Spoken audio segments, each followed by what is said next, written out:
I'm here today with Chris Oddo, and Chris is a partner with Tower Commercial, has over 28 years experience in the commercial real estate market, in specifically in Austin, Texas right now.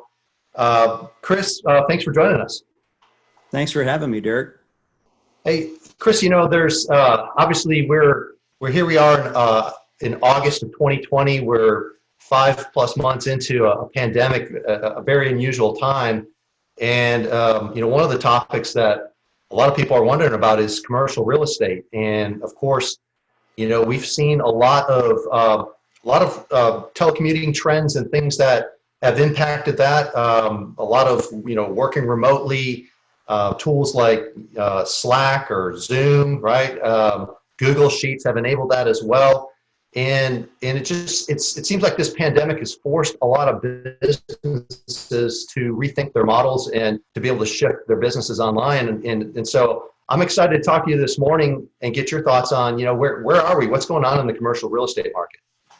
Sure, I'll just jump right into it, Derek. And there's different sectors in the commercial real estate market, and that's it's there. There's some significant differences in how COVID has impacted those different sectors. There's retail, there's hospitality or hotels, there's restaurants, which is slightly different. There's industrial, and there's office. And so just kind of real quickly going through each one because they have all been impacted differently. Let's start with retail. You're hearing news of some of the larger retail companies that are having to reorganize because they have had to either completely stop or slow down the traffic of consumers coming into their stores. But the bigger retailers can kind of weather the storm better, and some of them are going through restructuring. Some of the smaller retailers, local retailers, are struggling, and you're seeing some of these folks defaulting out of the retail centers. And that's going to be a problem because in the past, when you'd have a retailer kind of go out of business or just leave a space, in the past, you'd have creative companies move in, like in San Antonio. Rackspace ended up taking over. I believe they bought a shopping center in San Antonio and made that their corporate headquarters for their offices. So I'm not so sure you're gonna see backfill like that. So I'm concerned for retail as you see vacancies start to pick up. Are there going to be companies that can backfill, whether it's retail or office? Looking at hospitality or hotels, I think the large hotels are still struggling, just like the airline industry, just because people are not really traveling. They're a little nervous about that. The caveat is, or the only difference in that is smaller vacation rentals. And I can say anecdotally, I've got one of those in Central Texas, and July, August have been fantastic for bookings. So, and I think what it is I'm not for sure, but I just think that these smaller vacation rentals, I think people are more comfortable with this kind of the sanitizing protocol, because I think people are just more comfortable. And plus you're isolated, you're going into a small cabin. You're not having to go into a lobby or a hallway with those other people. So I'm just seeing it from my perspective that vacation rentals are doing real well. People want to get away, and this is the way they feel they can go and isolate somewhere else. And so that segment's doing good. Restaurants are struggling, but it's a mixed bag. I think the restaurants that are doing really well are the ones that have an alcohol component or a bar component, right? Because the bars in a lot of areas are shut down. They're not allowed to open, right? So where do you go socialize and have a drink? And the restaurants and so they're doing okay. They're hanging in there. So for the most part, the bars are struggling, and I think you're going to see. I don't even know what's going to happen. There's a lot of folks that are just hanging on for dear life because they can't open for business. Then there's office is interesting. The Class A office buildings are, to your point about telecommuting, Derek. It's bizarre. I tour space. Actually am touring space out there. There's companies looking for space, lease space, purchase. On the leasing front, a lot of these larger Class A office buildings in Austin are like ghost towns because they're occupied, a lot of them, by larger corporate type entities that have a company policy of staying shut down or mostly shut down and having limited people go into the office. And so the parking lots are practically vacant. It's kind of eerie.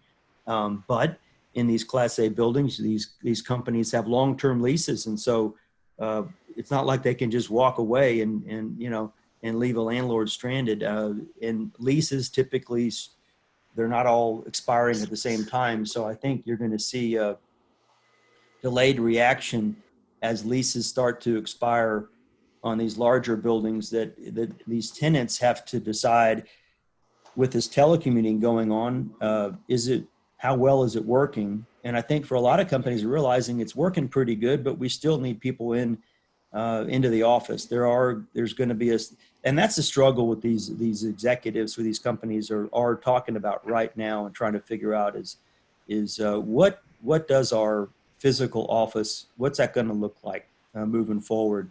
And that's, how many people should be in the office, who should be in the office. And of course they have to social distance. And so what is the space makeup looking like? So you've got all the ancillary professionals that are involved in commercial real estate, trying to stay on top of it. The furniture guys, architects, trying to help design that. How is that going to look in the future? And so as leases expire for these tenants that have full floors or half a floor, 20,000, 50,000 feet, I do feel you're going to see them when lease renewal comes up in 6 months and 2 years and 4 years, they're going to probably want to scale back some. How much? I don't know. I wanted to just talk a little bit more about that. Are you seeing now there maybe being a little bit more opportunity for negotiating if your lease is up, and of course you've got the decision of how much space that you really think you need, but how much flexibility do you think that tenants have at this point? Have things shifted to maybe where they have a little bit more negotiation power? Yeah, good question. So time is on our side, and I say our side because I represent businesses. I don't represent buildings. Okay, so from my perspective, that's a good thing. When rents are going up, the newspaper says the market's really strong and healthy. No, it's not good for the business. Rents are going up. But so from my perspective, from the business perspective side, every day that goes by, every week that goes by, landlords are getting more and more nervous. And I'm seeing that in way of, I'm working 2 office deals right now in 2 Class A office towers, kind of on the fringe of town, of North End at 620 and 183, and then down towards the airport. So these buildings, I know they're starting to get anxious, these Class A office tower owners, because we haven't seen pre-COVID a lot of free rent, and rents have been going up. Now, so what's going on now is as time goes on, after 3 or 4 months and 5 months into the pandemic, what the landlords aren't seeing is as much traffic of new tenants wanting to move into their buildings, but their current tenants are hanging in there. So they're holding steady on the rate. They're not giving much on the rental rate, but they're giving on free rent and abated rent. So I'm seeing anywhere from 3 to 5 months of abated base rent. Okay, I don't mean to be getting too much in the weeds, but there's some free rent coming to my clients.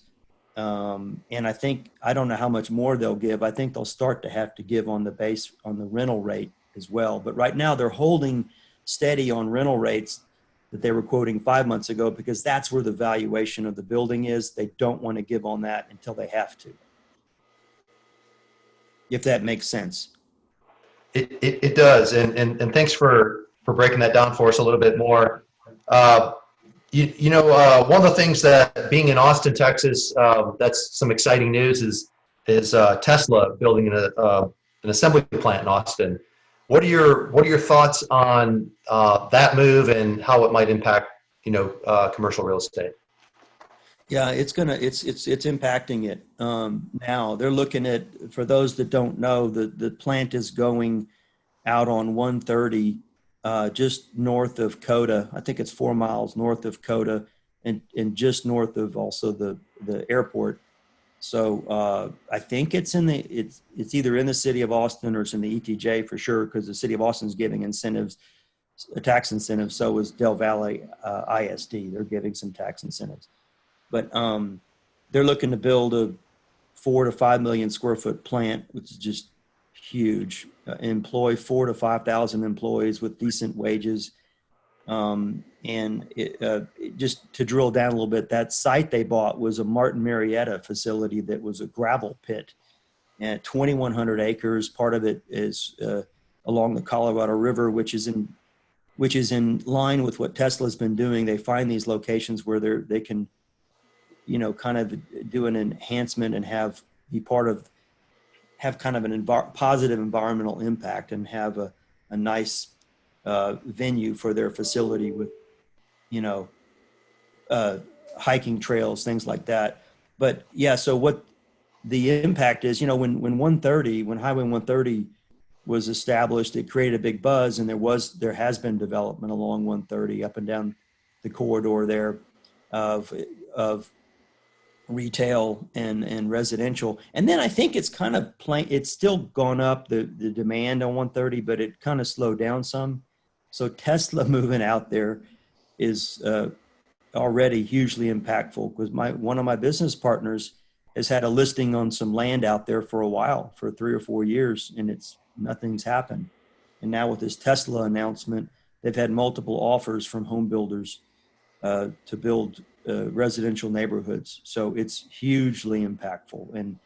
And so the east side of Austin has been slow to develop, this is a huge driver, and you're going to see a lot of development from that. Industrial projects, probably some office, but more industrial, retail, residential. Great. Chris, any other thoughts, closing thoughts, and that we haven't touched upon that you think would be meaningful as far as our discussion on commercial real estate? Yeah, we didn't get to touch on industrial, and that's it's not it's not a sexy part of the business. Industrial, it's just kind of a blue collar, uh, part of the industry, manufacturing, assembly, that kind of thing, distribution. But it has kind of weathered the storm as long as I've known in the business, and it's doing extremely strong now. It has been, because you cannot, I think I've mentioned this to you before, people realize you cannot distribute or manufacture from your house very well. And there's a lot of that going on in town, manufacturing, distribution, a lot of high tech. And so that part of the industry, I have multiple clients looking for flex industrial space, and it's very competitive. Okay. So you have to be ready to make a move. Landlords are very happy in the industrial sector. And so, because there's a lot of interest, and they're keeping their buildings full. Oh, and from a purchase scenario, that part of the industry is struggling, because lenders are getting anxious. They're expecting. I was on several phone calls recently with several lenders that said they expect, now once the PPP money kind of wears off, they do expect businesses to struggle. Maybe they may see 20% default in business loans, real estate loans, and so they're starting to tighten the belt on making it harder for new loans, new commercial real estate loans. I've got several buildings for sale, office, industrial, and activity's okay. But then part B is you put it under contract.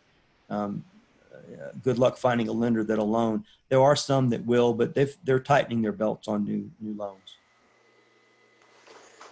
I'm glad you brought up PPP, because that has provided some life support for some small business owners. Are we just kind of in the middle of the storm, so to speak, and do you expect that to be kind of a lag effect, meaning is the worst yet to come, or do you feel like we're kind of weathering the storm and working our way through and should be fine? What are your thoughts on as far as the impact on real estate and PPP once that kind of expires or works its way through the financial system?